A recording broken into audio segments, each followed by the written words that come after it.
تو اس حوالے سے شاعر نے اس حقیقت کا اظہار کیا ہے اور ہمیں ایک یہ پیغام ہمیں دیا ہے کہ یہ جو بندے کا دل ہے یہ تو اللہ کا گھر ہے، گویا اس دل میں اللہ کو ہونا چاہیے، یہ اسی کی خلوت گاہ ہے۔ اور اگر ہم دل میں دنیا کو بسا لیں گے، دنیا کی خواہشوں کو، دنیا کے عہدوں کو، دنیا کے تعلقات کو، دنیا کے رشتوں کو، تو دنیا چونکہ خود فانی ہے، دنیا کے رشتے عارضی ہیں، یہ تھوڑی دیر کے لیے ہیں، وقتی ہیں، اور جبکہ اللہ کی ذات جو ہے وہ حقیقی ہے اور ہمیشہ اس کو وہ لم یزل ہے، لا زوال ہے، اسی نے ہمیشہ باقی رہنا ہے، تو پھر اللہ اس دل سے نکل جاتے ہیں۔ یہ بڑی صاف سی اور بڑی واضح سی بات ہے کہ پھر اللہ اس دل میں نہیں رہتے۔ کیوں؟ اس کی وجہ یہ ہے کہ شرک تو اللہ کو پسند ہی نہیں ہے، شراکت تو اللہ جو ہے وہ برداشت ہی نہیں فرماتے۔ اس لیے شاعر یہ کہہ رہا ہے کہ جس دل میں اللہ کا تصور یا اللہ کا وجود نہیں ہے، وہ دل تو ایسے پھول کی طرح ہے کہ جس پھول کی کوئی خوشبو نہیں ہے۔ تو عزیز طلبہ، آپ جانتے ہیں کہ درد باعمل صوفی شاعر تھے، انہوں نے تصوف کے مسائل کو نہایت احسن انداز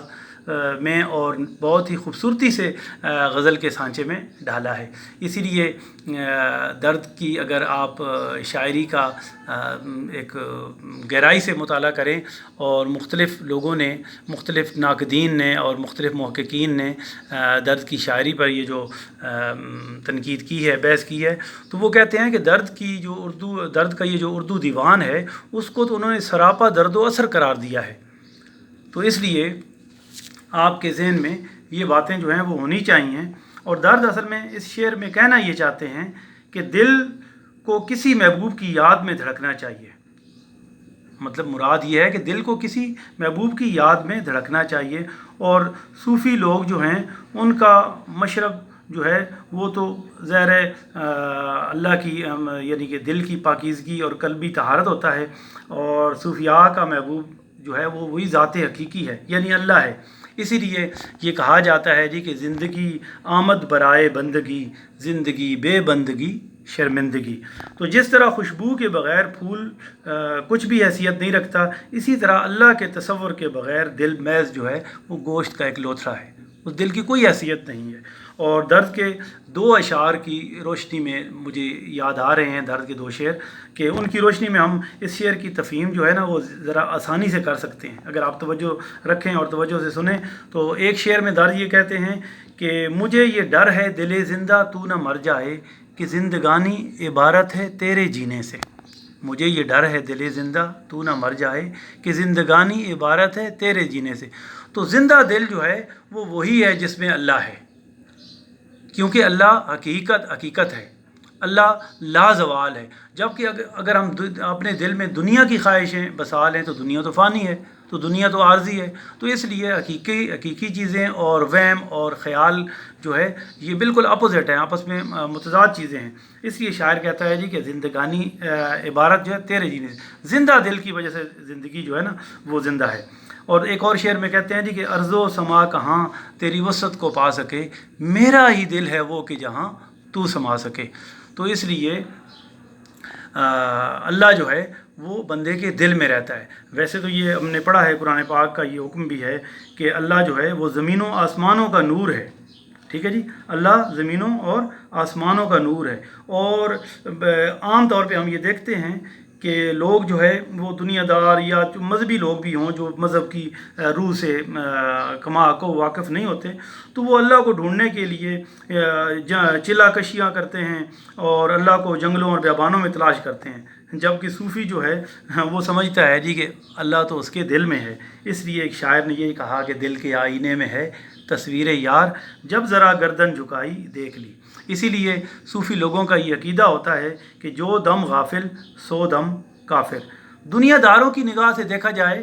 تو دل جو ہے وہ محض ایک عضو ہے جو جسم کو خون فراہم کرتا ہے، بس دل کا، یعنی وہ جب دھڑکتا رہتا ہے تو وہ زندگی کی علامت ہے اور پورے وجود کو وہ خون جو ہے وہ فراہم کرتا ہے۔ جبکہ روحانی نقطہ نگاہ سے دیکھا جائے تو دل جو ہے وہ تو خانہ خدا ہے، وہ تو اللہ کا گھر ہے دل، ٹھیک ہے جی۔ اور اسی لیے